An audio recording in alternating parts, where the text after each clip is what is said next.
Okay, so let me also begin by congratulating Sudhir for this wonderful book, timely book. Two things about the book and then some questions. So one, writing a book as the movement is unfolding, I think is a very difficult task, and Sudhir has done it, accomplished by being on the ground as things were unraveling, capturing, through his ethnographic work. The second good aspect of the book is that it doesn't mince words in terms of its perspective. It's a very pro-farmer book. He doesn't think that there are issues and things of that kind, but the slant in the book is very clearly taking a pro-farmer view and projecting farmers' movement as something very important, both in terms of the agrarian issues, also in terms of the way it challenged the political regime. I think it was the first movement of its kind in the last one decade of populist authoritarian regime, a movement that really made the regime go back on at least on the farm laws, but that gave an opening to many of us to the kind of spaces it opened. So I think Sudhir's book captures all of those things. But any big event of this kind, such a tumultuous event of this scale that happened, I think always leaves behind, at least for a political theorist like me, very deep questions of political agents and how one should approach politics. They sometimes bring forth some very fundamental questions to the foreground. Sudhir's book does touch upon but breezes through many of them. So I will try and bring his attention back to little more in-depth analysis. I think there is a need to really analyze farmers' movement in some depth to understand why it's such a significant event that happened when nobody was able to challenge a regime which was looking near complete cultural hegemony. I think farmers were the one who could shake the roots of I think a lot of things that followed may not be directly traceable, but I think farmers' movement left a lot of impact. So some of those questions I will try and raise for Sudhir's attention as to one, I think the question of power of narratives. I think a lot of populist hegemony was based on the power of narratives. That narratives and performance, we were being told that post-populism, narratives and performance became central to political mobilization, and it was successfully happening. That everything that this regime would touch upon, the kind of cultural codes, cultural narratives, it did have a lot of resonance, in terms of the civilizational resonance and things of that kind. I think farmers' movement threw a big spanner in that, because the regime did try to narrativize farmers' movement too, did try to narrativize things around farmers' movement and narrativize things to the farmers. Both of them did not work. The fact that they were trying to inform farmers about, the 3 farm laws were for farmers' benefits, they were for greater productivity, they would double the income of the farmers. The question that really one should ask is that what is it in the sociology of the agrarian relations when especially compared with urban middle classes? Why do narratives so quickly and easily get fixated with the middle classes? But the farmers were simply not willing to listen. I remember because we were all so closely watching the farmers' movement on news.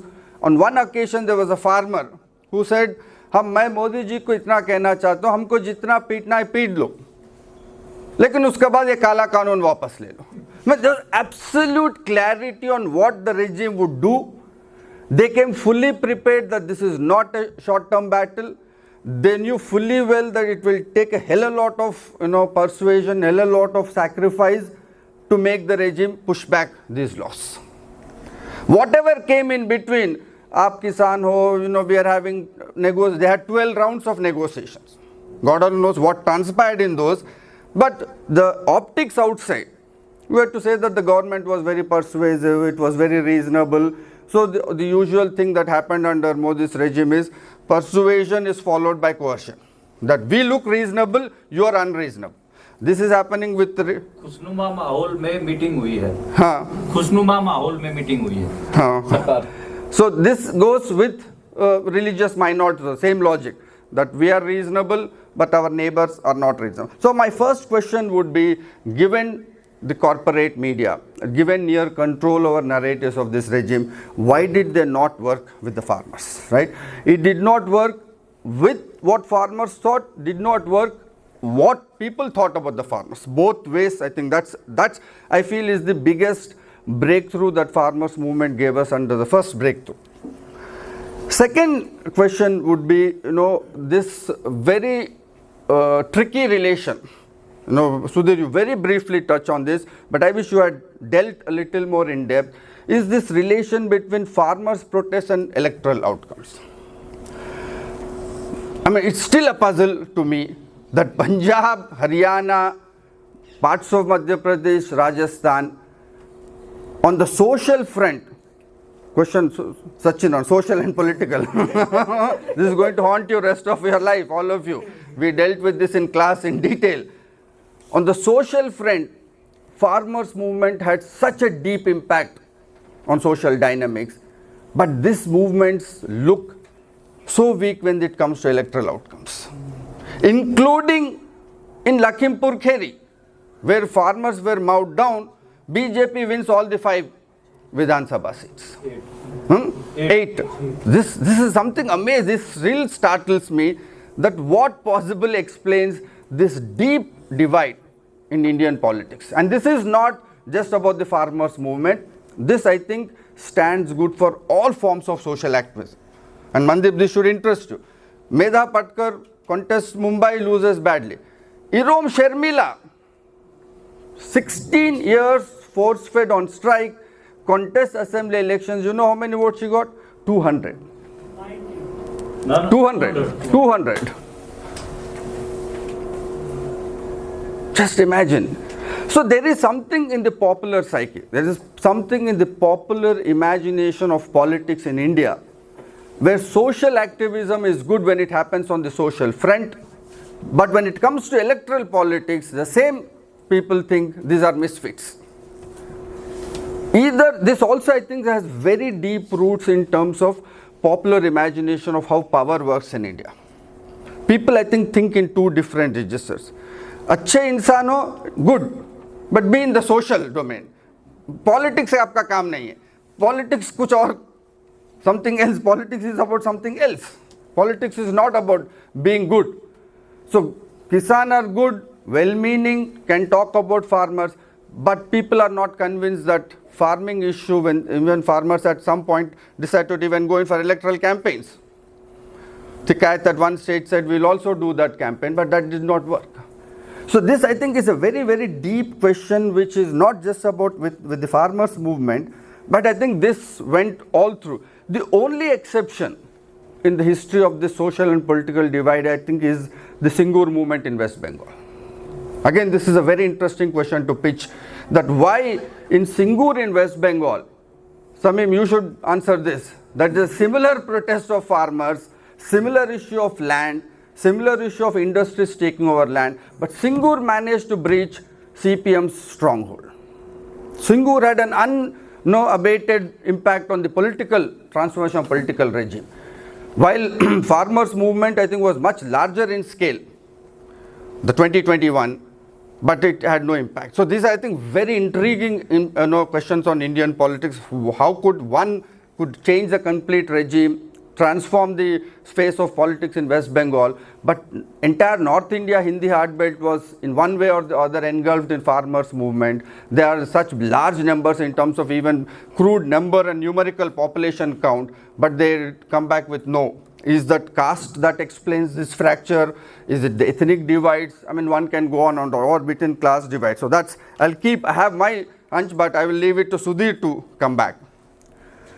Third question, which I myself have written on this, is this provocative comparison between farmers' movement and anti-CA movement. A lot of people were unhappy with this. Sir, why are you comparing?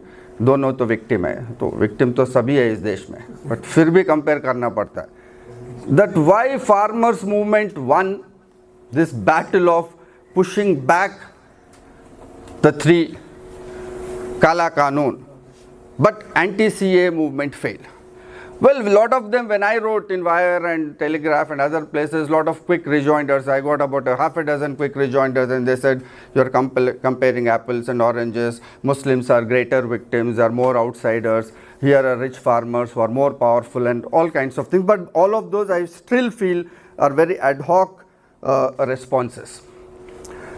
Farmers movement, my provisional, and so that it, I would be, and even Mandeep, if you should come in, because you have seen on the ground, that going by Lucklov's classical formulation, any hegemony needs largest drawing of equivalence, all fragmented social demands. I think farmers movement did that. It began with the question of MSP, but it expanded. They went into food sovereignty, they linked the question of sovereignty and food, they said no farmer, no food. Then they linked at the third or fourth stage. I remember they were raising placards of Bhima Koregaon activists. They were linking farmers' protest to corporate model of development. They even linked farmers' protest to freedom of expression and intellectual freedom in universities. They said if intellectuals cannot speak, who will raise our set of issues? This is the equivalence. This is a very classical Lucklovian sense. Fragmented social demands were brought under one kind of an hegemony. I would argue that anti-CA precisely failed to do that. Somewhere it got reduced to the question of one kind of citizenship demand. Somewhere in the optics of it, because people might say this was a Muslim religious question, but I would draw your attention, even in the farmers' movement, the religious angle was very, very strong. It was being continuously projected as a Sikh movement. It was continuously being projected as a pro-Khalistani movement. The same kind of communal polarized narrative was working. The Nishant, what is that? That flag. What? Nishan Sahib flag incident that happened. You point to that in your book. That was clearly an attempt to narrativize, to communally polarize. So this question I think we need to raise, that why did it succeed, that kind of polarized imagination with anti-CA protests, but did not succeed with farmers. That farmers movement was also at one stage being depicted heavily as a secessionist movement. There was a pro-Khalistani, that guy hoisting the flag. There was also question of diaspora Muslims coming in. Of course, it had the long-term impact with Canada and all this. Lawrence, Bishnu. I think there's all those continuities exist because the agenda was to narrativize in a way. It was Sikh versus Hindu narrative, subtext did exist even. So that cannot be possible in explanation. That many who wrote rejoinders explained that you cannot compare religious polarized divide with Sikh, which was a social demand. So, this question I think remains that religious polarized narrative did exist even with farmers' movement, and it did not work. My fourth point, is about my own surveys in Haryana. And this, I think, goes a lot in contrary. I visited Haryana post the results when it was lost, and I was quite taken aback. And I thought it's quite an intriguing case of farmers' movement having had no impact. And what I found was quite startling, that what looked like a transformative farmers' movement to us from Delhi became the movement of Jats when I went to Haryana. So it was the anger against Jat domination in Haryana which was being generated. And I think, in my understanding, it was a very calibrated move on the part of the region. That what looked like a very transformative pro-farmer, pro-small farmer and all these narratives. But when I landed in Haryana and I did 2-day survey and interaction with primarily Dalit and Bahujans, lower end caste groups in Haryana, they said, sir, ye movement to Amir logon ka. And they gave a very good example. They said, बताइए कौन 2 साल तक border पे बैठ सकते, जिसके पास समय हो और जिसके पास पैसा हो। ये पैसे वालों का स्ट्रगल है ज़्यादा पैसे के लिए, हमारा इससे कोई लेना देना नहीं है. And that successfully polarized the Haryana election. It was a polarization against the anti-Jat polarization. And then many of us miss this dimension in terms of how Haryana movement and farmers movement played out in Haryana. And as I said, that I wouldn't be surprised if it was a very well calibrated move by the political regime, keeping Haryana elections in mind. And people told me very interesting things. That they said that when I spoke to Jats, they said, sir, we are being victimized by the same methods that Muslims have been victimized. Same kinds of strategies, narratives used against Muslims are today being used against Haryanas. And then they gave this example that Bollywood movies में पिछले 10 साल में 2 ही villain मिलेगा आपको, एक मुसलमान, दूसरा हरियाणवी बोलने वाला, दूसरा तीसरा विलन कोई है ही नहीं. And he said that the same set of strategies have been used against us. This was the Jat response. My final point is that I made a third visit to Haryana to speak to these Jats post all of this and to farm leaders, and they made very interesting point. They said that this movement we cannot succeed now without Jat Dalit alliance. And they said that we are willing to work in CAPS under Dalit leadership. We are willing to give women more space in CAPS. So this, I think, also gives us a new way to study protest politics in India. That protest politics today, and this stands good for all protest movements, that you cannot challenge the dominant hegemony today without linking it to internal reforms, your own political subjectivity. I think this is the success story of how populists have thrown a new challenge. You cannot talk about protest politics in old registers, that we mass movement karenge, sabko saath laenge. No, I think they will continue, populists will refer to power dynamics within. So I think it was stellar on the part of farmers in Haryana to realize this point and say that the only way we can counter this new hegemony is by internally democratizing ourselves, that we are willing to work. And I went with the Chotu Ram's annual function, and there one of the speakers was from Bamsef. Dalit women and Jat, the farmers leaders, were speaking together on the same platform, and they said that the future to seize would be Jat, Dalit and women alliance. I think this gives us a new clue that including religious minorities, I think the new modes of political protest would be, I think they are now inextricably linked, that internal reform and internal questions of political subjectivity are now part of the way we are going to study protest politics. Thank you.